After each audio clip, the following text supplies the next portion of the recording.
Početimo znači postupka pri bojevom gađanju trombonskom trenutnom uram.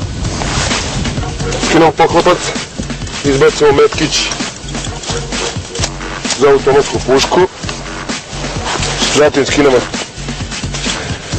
transportni osigurač, skinemo poklopac upaljača i zatim ubacimo metkić koji smo prethodno stavili u pušku. Pre toga proverimo da li je puška prazna.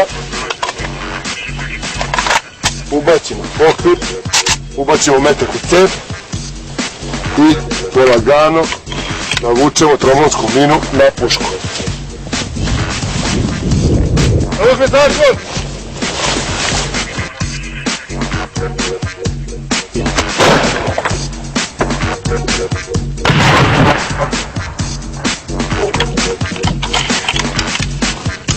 Zauzmi položaj! Radi!